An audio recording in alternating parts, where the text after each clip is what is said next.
Hiccups. One of those involuntary body things that can leap out on you when you least expect it. Like when you're drinking something fizzy. Or getting excited. Yes! Even when there's a change in temperature. Or eating spicy food. It's okay, it's not real. For me, it's spicy food, but what makes us hiccup can be pretty random. So what can we do about it?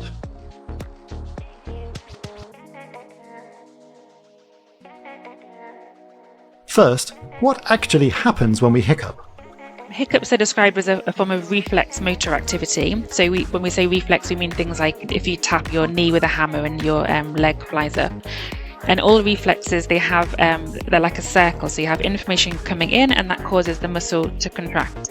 So one of the interesting things about hiccups is that we understand quite well the outwards part of the reflex. So we understand what muscles contract. So it's the diaphragm, but some other muscles as well in the chest wall. But actually what triggers that is much less well understood. More from Kim in a minute on her research that connects hiccups with baby development.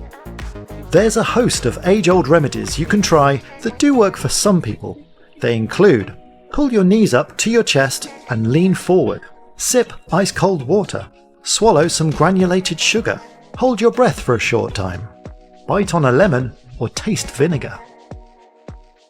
There is one technique that's been medically proven to work: a digital rectal massage. And no, it's not a phone app. Published in a medical paper in 1988 by Dr. Francis M. Fesmire of the University of Tennessee College of Medicine, he recounts how a man came into his emergency room complaining that he'd been hiccuping for 72 hours. After methods such as making him gag and compressing his eyeballs failed to work, Dr. Fesmire then remembered reading about a case where a digital rectal massage, inserting a finger into a patient's bottom, had slowed someone's racing heartbeat, an effect similar to prolonged hiccups. It worked, and the rest is medical history. In fact, sex, leading to an orgasm, has a similar and possibly more enjoyable effect. But there's still some mystery around why humans hiccup in the first place. Back to Dr. Kim Whitehead. When I was working at UCL in Lorenzo Fabrizi's team, I was actually working on a project about the sense of touch. So how does the sense of touch develop in babies? And I spent a lot of time by the cot side of babies, talking to their parents, working with the babies and doing my research studies. And what I noticed was this absolutely enormous amount of time that they spend hiccuping. And I would mention it to the parents and they would say, yeah, it's like phenomenal.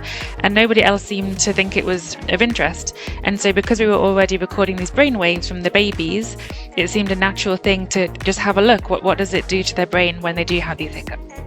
The team used EEG to look at the baby's brainwaves using a sensor cap that sits comfortably on the head. The babies can even sleep while wearing it, while the researchers record brain activity changing millisecond by millisecond. We knew already that when babies move their limb muscles, when they move their arms and legs, we think it has a role in brain development because we see these special brain waves that we only see immediately after the movement in particular areas of the brain. And we think that relates to how they form a map of their body, so it helps them when they want to move around when they grow up.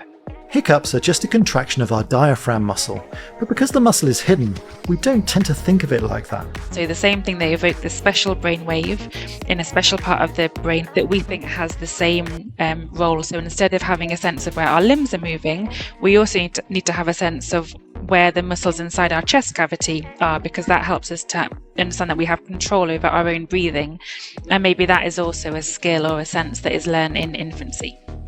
Now, the stuff in this video isn't really intended as a substitute for the advice of a medical professional. Generally, hiccups are totally harmless, but if you're concerned by anything unusual, go and see your doctor.